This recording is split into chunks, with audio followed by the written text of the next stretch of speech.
Hello and welcome to another one video. How can I find my passion? Too many of us believe in a magical being called passion. If only I could find my passion, we cry. Finding my passion would make me happy. Well, passion is real and very powerful.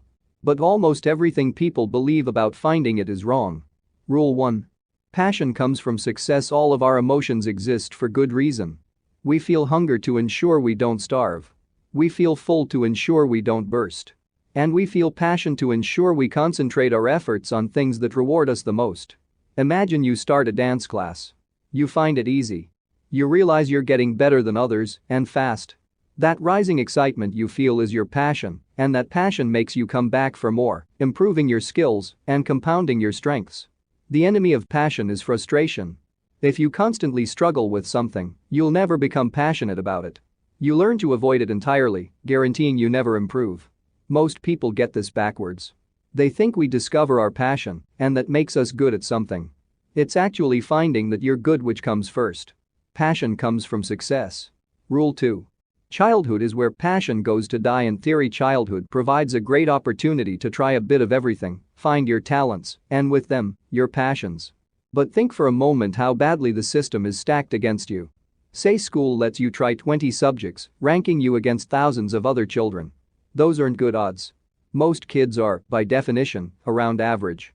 And it doesn't matter how much we improve education, because people need to feel exceptional to feel passionate, and improving education simply moves up the average.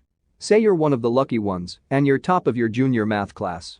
The education system will keep rising your difficulty until you find a level like college where you're not exceptional anymore.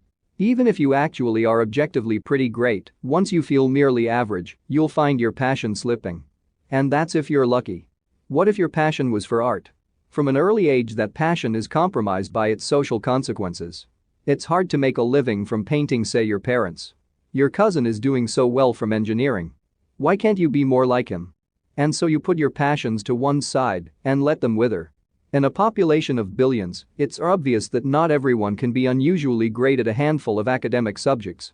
What if your true skills are in speechwriting, or creative dance, or making YouTube commentaries of video games? None of those things are even on the syllabus. And so most people grow up without much passion for anything. Rule 3. Passion can be created. It may help to know that the most successful people in life generally didn't pick their passion off a shelf. In fact, many of the world's most successful people dropped out of education entirely. Not because they were stupid, but because they found other areas where they were more skilled that education did not recognize. They created their own passions. Only a tiny fraction of people can expect to excel in the narrow subjects that childhood primes us for. And competition in that space is basically everybody in the world who went to school, which doesn't help our chances. But if you look outside of that space, you'll find less competition and more options. And this is how you tip the odds of finding a passion in your favor. Option 1. Create something. When you create something new, you're inventing something to be passionate about. You might design novelty cushions, or write Batman stories, or start a Twitter account dedicated to fact-checking politicians. New things are relatively uncontested.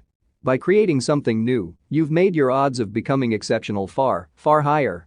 Now it's important to note that this doesn't sidestep rule number 1. Passion comes from success. So if your new Twitter account only has 5 followers after a year, you probably won't be too passionate about it. If you had 5 million, you'd have quit your job. You must find success to fuel your passion.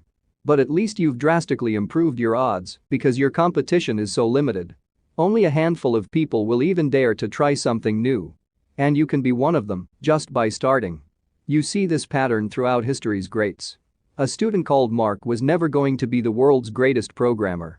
But he started building cool websites, and he found he was unusually good at this because even better programmers rarely dared to try. It just so happens one of his little experiments became Facebook. Option 2. Let a new trend. The older and more established an area is, the harder it will be to compete in. Millions have got there before you, and the lower your odds of standing out, the lower your odds of being passionate. But there's always a new frontier being born, a place where everyone else is hopelessly incapable, and even modest skills can be impressive. Say you were a teenager who started making YouTube videos back in 2005. You grow a modest following, and your growing success excites you. By the time the grown-up world had realized YouTube was kind of a big deal with 4 billion views every single day, you've become a passionate master of an invaluable new craft. That isn't fantasy. There are mountains of hugely successful YouTubers, and most started in the same way. Before everybody else. It's the same for the first bloggers, rappers, and videogame designers. If you can find something new that's growing fast and get skilled at it early, you'll find it disproportionately easy to excel because of the lack of competition. And that's your new passion right there. Option 3. Fuse mediocrity. One limitation of education is it's designed to narrow your skills. Education generally finds your one best thing and pushes that thing as far as you can stand it. The problem is most of us, by definition, can't be the best in any one area. But we can be exceptional in our combinations. Say you're an average artist with a decent sense of humor. You won't have much hope with an art degree, and you can't study humor as a subject. But you could be an awesome cartoonist. Or take an average business student with some programming ability and decent sales skills. That person is surprisingly well suited to become the boss of others who were better than them in any one of those areas. The most successful people are almost never defined by a single skill. They are a fusion of skills, often not even exceptional skills, but they've made their fusion exceptional. Steve Jobs was not the world's greatest engineer, salesperson, designer, or businessman.